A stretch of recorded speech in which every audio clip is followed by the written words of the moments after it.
Verb is a word that shows action. Normally, we define verb. A word is a verb that shows action. So it is not an action only. It can also be a state of being. So we'll discuss in detail what does it mean. State of being क्या होता है? तो action और state of being को हम देखते हैं. Action क्या है? State of being क्या है? Action, that's very simple.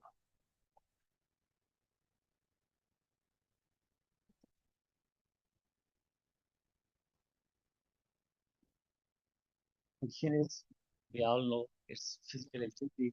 For example, run, kick, jump, eat, sing. These are physical activity. And verb can also be a state of being that we normally call static verb or state verb. State verb क्या होता है? It describes a state of being or situation. अब इसको हम देखते हैं. For example, be, जिसमें हम is a var was were अभी हमने बात की ना. I am a teacher. That is a state of being. I am a doctor. He is busy. He was absent. This is state of being. ये is a var was were ये man verb भी होते हैं. Is them are, was, or has, have, had. These are main verb as well as helping verb. आमतौर पे हमको sentence helping verb के तौर पे यूज करते हैं, but these can also be main verbs. और ये लिंकिंग वर्ब्स होते हैं. हम आगे लिंकिंग वर्ब पढ़ेंगे, या हमने कल भी डिस्कस किया कॉप्यूला या लिंकिंग वर्ब. ये क्या करते हैं? सब्जेक्ट को अब उसके प्रेडिकेट के साथ लिंक करते हैं.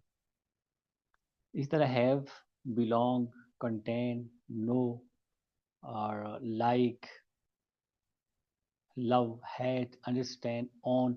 These are state verbs. And state verb क्या करते हैं? State verb normally these are used to describe. There are certain five or things, different things. Emotions. State verb are used to describe emotions. Love, hate, fear. These are ones in emotions. ये state verb जो है ये describe करते हैं. इसी तरह possession है. Possession में आ जाती है फिर have, own. These are possessions. फिर रिलेशनशिप्स हैं. नो, बिलोंग, ये रिलेशनशिप में जाते हैं. अंडरस्टैंड. और आगे हम एक एग्जांपल देखेंगे डिटेल से. फिर कंडीशन है. You seen, you look, be. फिर थॉट्स हैं. Think, behave. These are state verb. So normally we just focus on verb as an action. Action को हम सिर्फ कहते हैं. जब हम एक्टिव पैसिव पढ़ेंगे, ये टेंसेस पढ़ेंगे, इनमें बात चीज़ें मुझे क्लियर हो जाएंगी. तो एक और बात that's very important for state verb. State verbs are normally used in simple present tense. These verbs normally don't have progressive form. हमें इसको ing form में, progressive form में normally use नहीं करते. अगर करेंगे तो sentence गलत होगा. We can't say I am loving, I am hating, I am knowing you. ये हमेशा जब भी यूज करते हैं, इन कुछ एक्सेप्शंस हैं. चंद एक वर्ड्स हैं. Think, feel. Sometimes they can also be used with ing form, but normally we often use with simple present tense. जब भी हम इनको यूज करते हैं किसी सेंटेंस में, सिंपल प्रेजेंट टेंस में यूज करते हैं. इनकी ing फॉर्म नहीं होती. फॉर एग्जाम्पल मैं कहता हूँ I own, he owns 3 cars. He is owning 3 cars. ये गलत है. हम कभी भी नहीं कहेंगे ही is owning 3 cars. So normally we say he owns 3 cars. He feels happy. You look very awesome today. Sometime in momentary action, जब उसमें हम process की बात कर रहे होते हैं, in that very case we use ing form. मैं कहता हूँ he thinks, जब आप उसमें state की बात करते हैं. लेकिन जब sometime we talk about momentary action, what are you thinking at the moment? उस वक्त I am feeling. इस वक्त जो मोमेंट्री एक्शन है, कभी कभी सारे यूज नहीं होते. 2-3. अब मैं कहता हूँ मेरे पास एक कंप्लीट एक चीज है. I have a pen. ये एक कंप्लीट मतलब प्रोसेस है, ये कंप्लीट एक्शन है.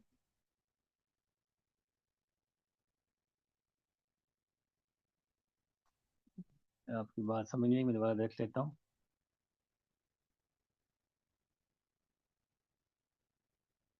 नहीं नहीं, हेल्पिंग वर्ब मैन नहीं होगा.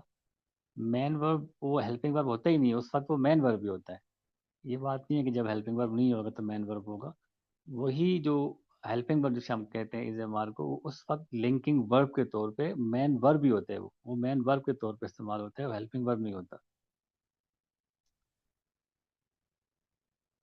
Then there are different forms of verbs, मतलब जैसे हमने केसेस ऑफ नाउन और केसेस ऑफ नाउन पढ़े थे।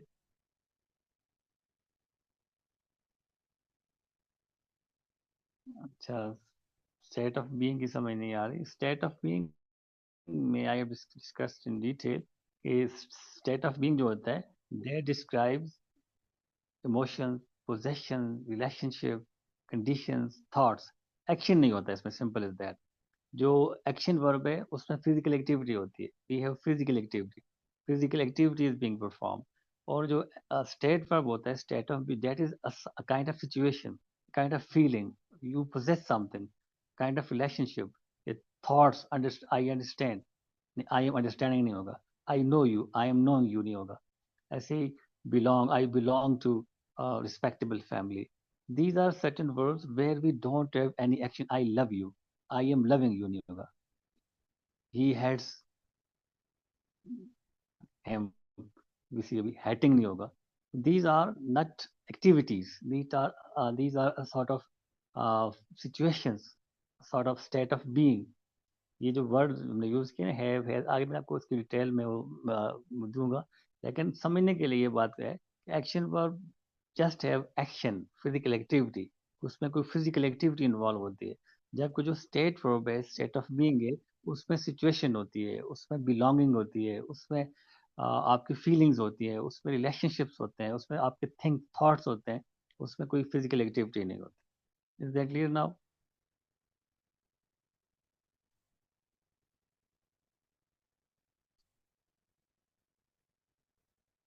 ओके। इसमें बाद में हम जब व्हाट्सएप ग्रुप में जाएंगे, अपनी क्लास टाइम नहीं, तो मैं एक कॉन्सेप्ट देता हूँ, फिर जो डिटेल डिस्कशन होगी वो व्हाट्सएप ग्रुप में होगी इंशाल्लाह। कोशिश करूंगा कि इसमें आपका कोई भी क्वेश्चन है, कोई भी क्यूरी है, कोई भी एम्बिग्यूटी है, वो क्लियर हो जाए। Normally we have 5 different forms of verb.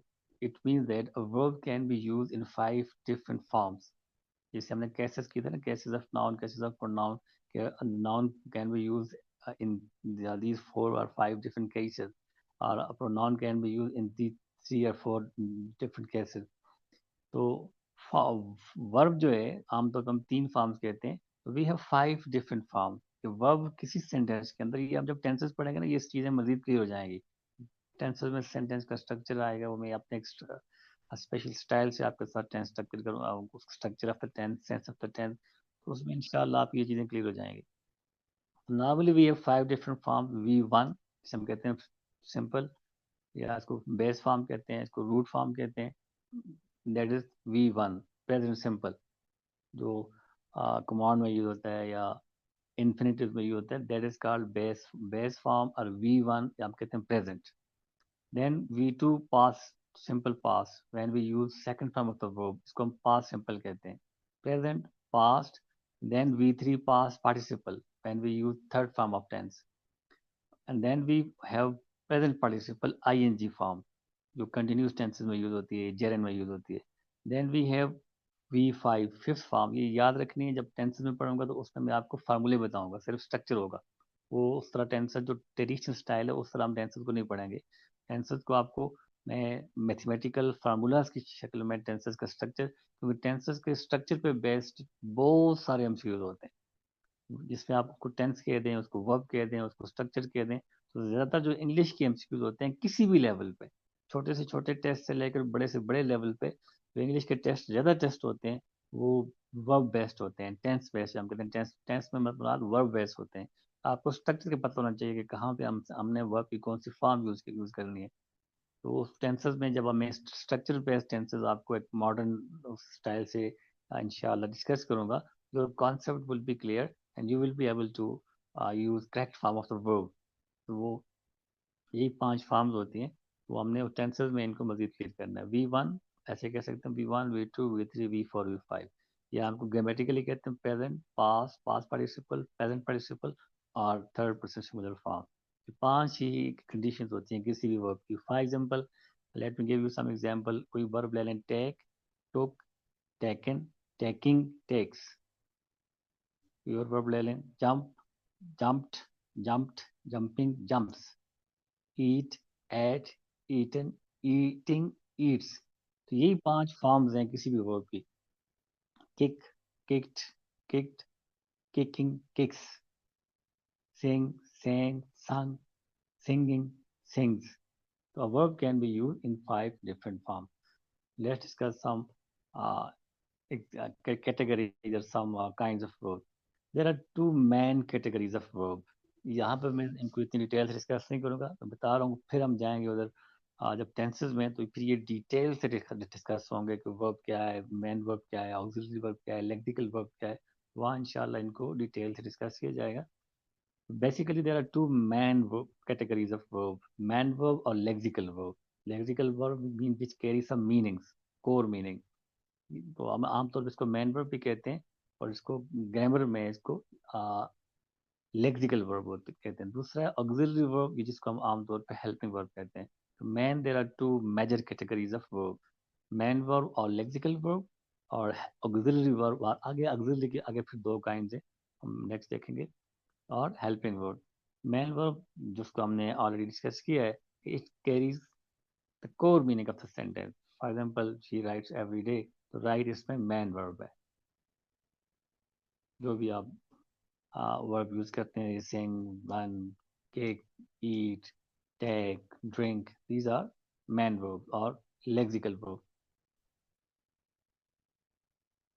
No, auxiliary verb is not called modal verb. Modal verb और चीज होती है. ऑक्सिलरी वर्ब की आगे दो काइंड है: primary auxiliary and modal auxiliary. वो मैं आपको बता रहा हूँ ना, वो हम बाद में डिस्कस करते हैं.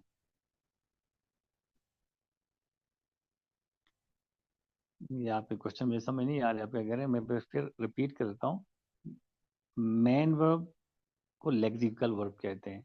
ऑक्सिलरी वर्ब, ये दो बड़े वर्ब हैं: लेक्सिकल वर्ब और ऑक्सिलरी वर्ब. ये मेजर कैटेगरीज हैं. मेन वर्ब को हम आम तो अपना लेक्सिकल वर्ब को हम अपनी जबान में आमतौर पे आसान अल्फाज में क्या, auxiliary verb is also called helping verb. यही बात मैं कर रहा हूँ ना. लेक्सिकल वर्ब और मेन वर्ब, ऑक्सिलरी वर्ब और हेल्पिंग वर्ब. फिर आगे ऑक्सिलरी वर्ब की दो काइंड है: primary auxiliary and modal auxiliary. Primary auxiliary and modal auxiliary. Primary auxiliary तो यही है, is, am, are, was, were, has, have, had. और मॉडल ऑक्सिलरी जो आगे हम देखेंगे, उनको डिटेल से डिस्कस, तो अलग से पूरा टॉपिक है मॉडल ऑक्सिलरी के क्या फंक्शन होते हैं. लेकिन यहाँ पे हम देखेंगे मॉडल ऑक्सिलरी होते क्या है.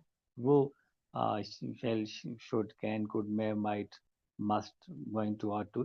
These are modal auxiliary. तो modal auxiliary is a kind of auxiliary verb. वो auxiliary verb वो सेम नहीं होते. ऑक्सिलरी वर्ब को मॉडल वर्ब नहीं कहते हम. ऑक्सिलरी वर्ब की आगे दो काइंड हैं: प्राइमरी ऑक्सिलरी और मॉडल ऑक्सिलरी. तो ऑक्सिलरी वर्ब की जो प्राइमरी ऑक्सिलरी, यहाँ पे हम जिसकी बात कर रहे हैं, वो प्राइमरी ऑक्सिलरी, जिसको हेल्पिंग वर्ब कहते हैं, वो है. इनका काम क्या होता है? Primary auxiliaries help the main verb to complete the sense, complete the mood, complete the tense. तो आमतौर पे इसको छोड़ के मैं आपसे बात कर रहा हूँ. आमतौर पे प्राइमरी ऑक्सिलरी की तीन कैटेगरीज हैं, तीन फैमिली. ये बात हम डिस्कस करेंगे टेंसेज में डिटेल के साथ. तब मैं यहाँ इनकी डिटेल में आपके साथ लेके नहीं आया.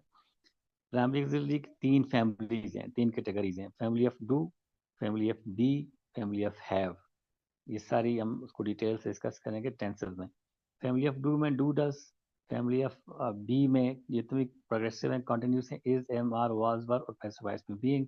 और इस तरह फैमिली ऑफ हैव में परफेक्टिव एस्पेक्ट्स जो आ जाते हैं: हैव, हैज, हैड और बीन, पैसिव वॉइस में. ये प्राइमरी ऑक्सिलरीज हैं, हेल्पिंग वर्ब है.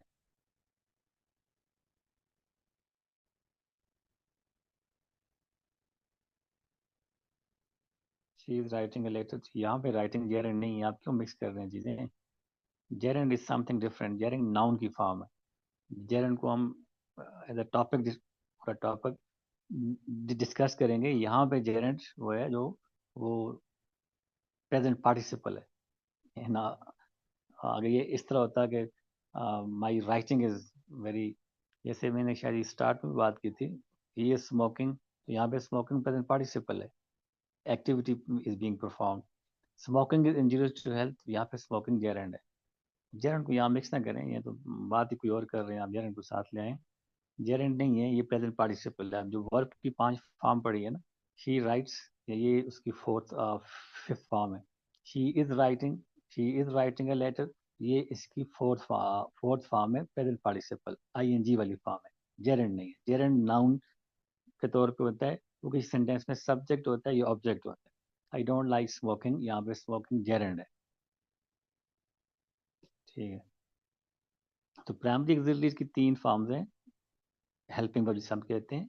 उस 3 कैटेगरीज हैं, category of do, category of be, category of have. Again I tell you, we will discuss these primary auxiliary and modal auxiliary in tenses in detail. वहाँ मेरी बहुत लंबा session होगा जिसमें टेंसेस के तमाम structure, components of a sentence, फिर structure of all the tenses, उसकी ट्री डायग्राम वगैरह. That will be comprehensive session.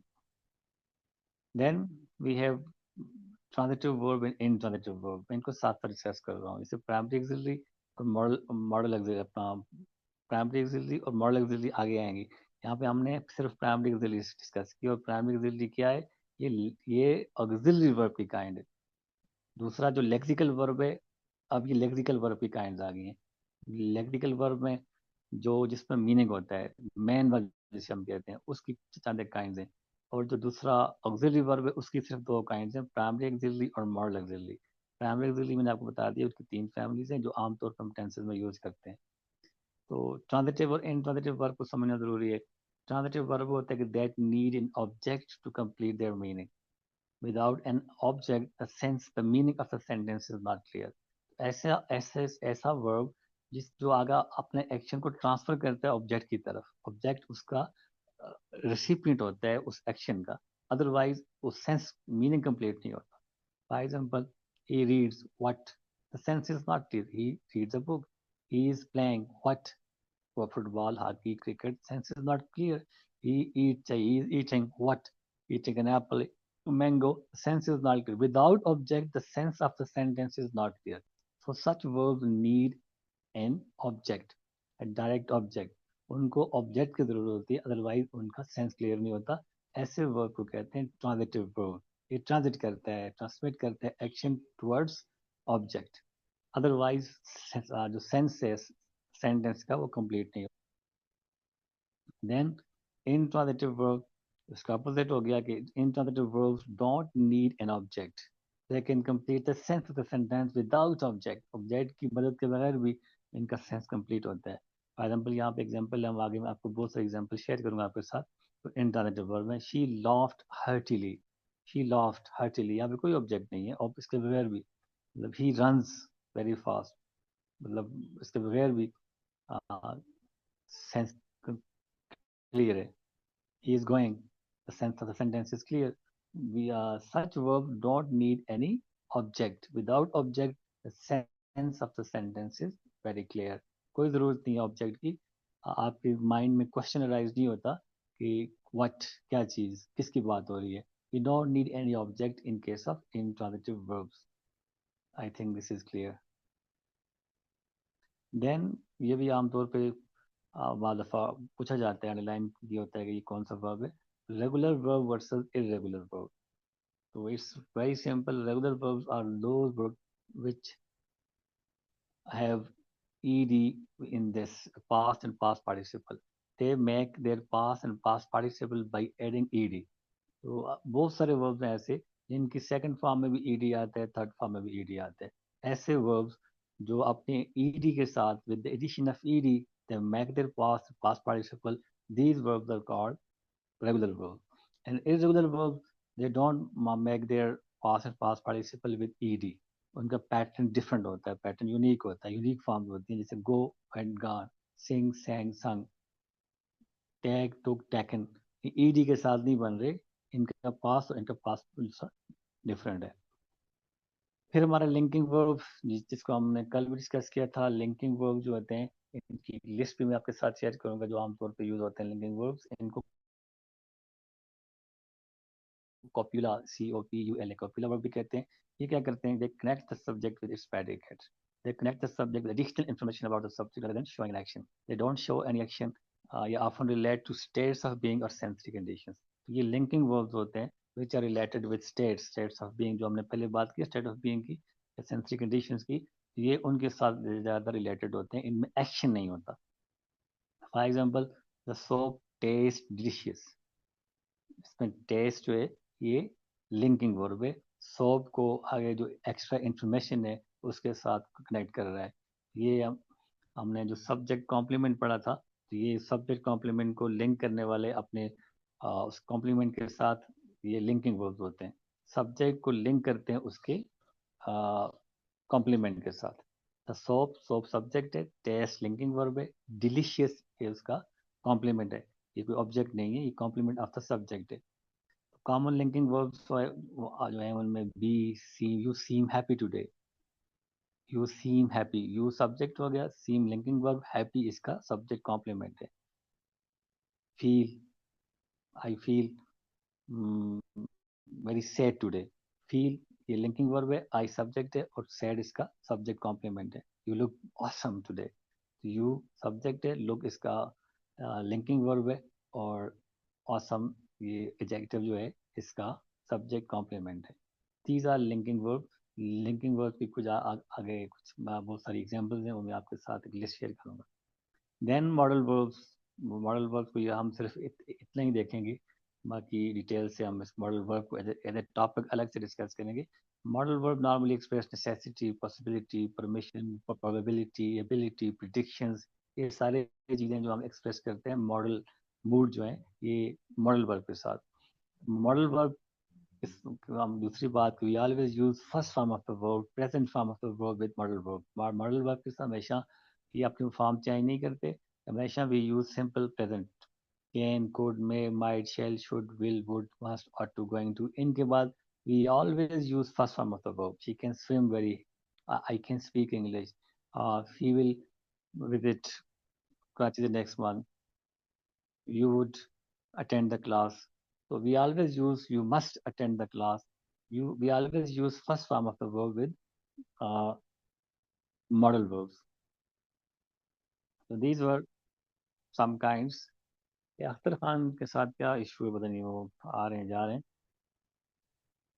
मैं आपके साथ एक लिस्ट भी शेयर करता हूँ।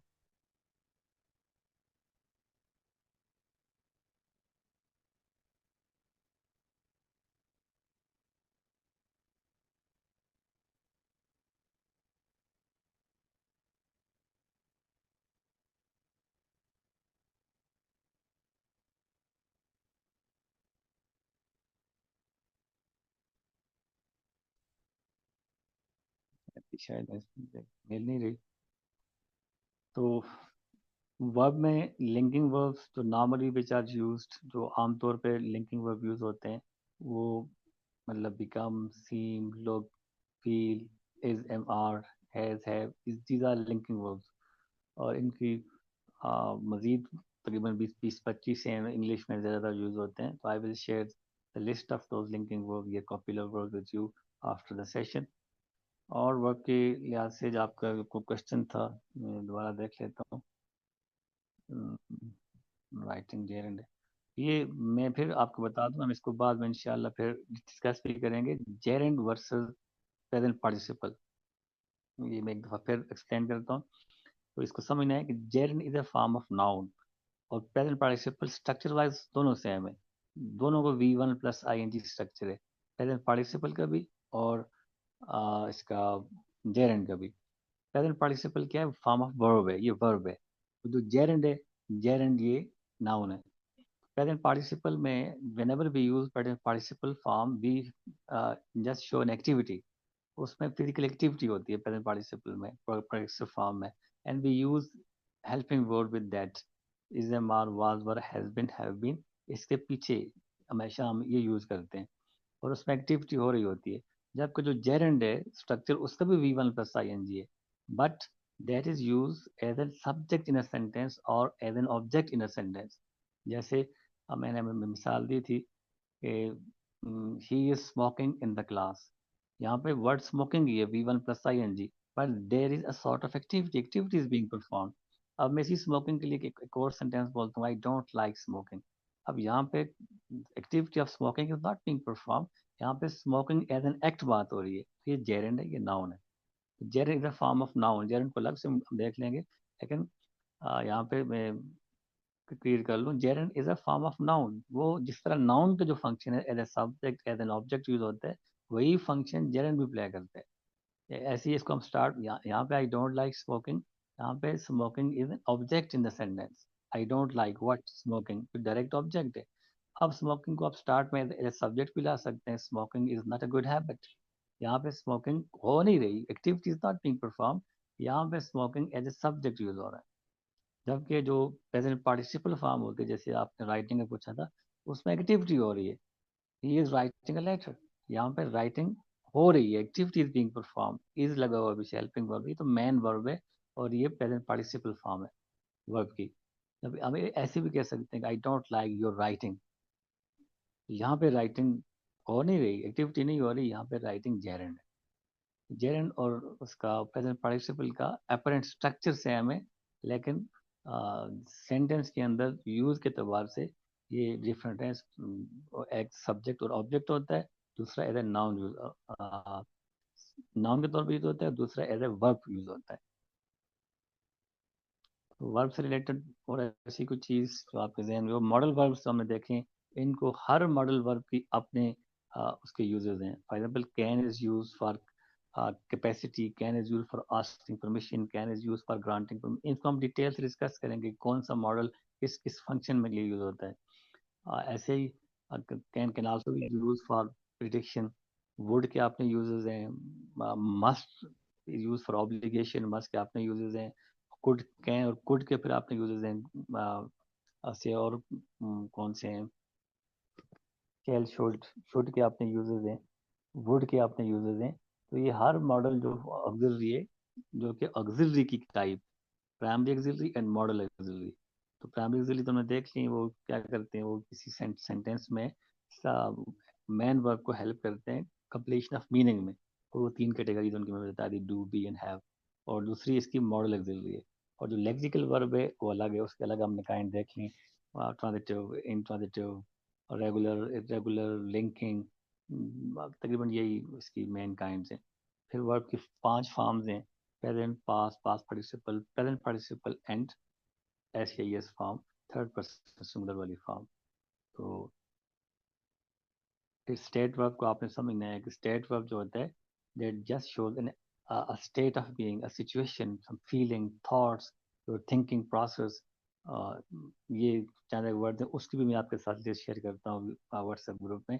ये वर्ब हैं जो ज़्यादातर स्टैटिक वर्ब हैं या स्टेट वर्ब हैं, और इनकी आईएनजी फॉर्म आमतौर पे नहीं होती। 2-3 ऐसे हैं जो दोनों में इस्तेमाल होते हैं, आईएनजी फॉर्म में भी और दूसरे में भी। आईएनजी फॉर्म में किस वक्त यूज होते हैं, तो I will share the list of such state verb as well. Now if you have any questions you may ask। verb clear है। अब इंशाल्लाह जो नेक्स्ट टेस्ट होगा, that will be grand test. आगे टाइम भी आपके पास है। नाउन प्रोनाउन जितने टॉपिक इस वक्त हमने पढ़े उन सब पे बेस्ड अब आपको पहले एक वर्ब पे बेस्ड छोटा सा टेस्ट दूंगा, और फिर ग्रैंड टेस्ट जिसमें पिछले सारे टॉपिक भी साथ होंगे, ताकि आपकी एक दफ़ा फिर प्रैक्टिस हो जाए। नाउन भी होगा, और नाउन से रिलेटेड सारी चीज़ें होंगी, प्रोनाउन, प्रोनाउन से रिलेटेड चीज़ें, एडजेक्टिव से रिलेटेड सारी चीज़ें,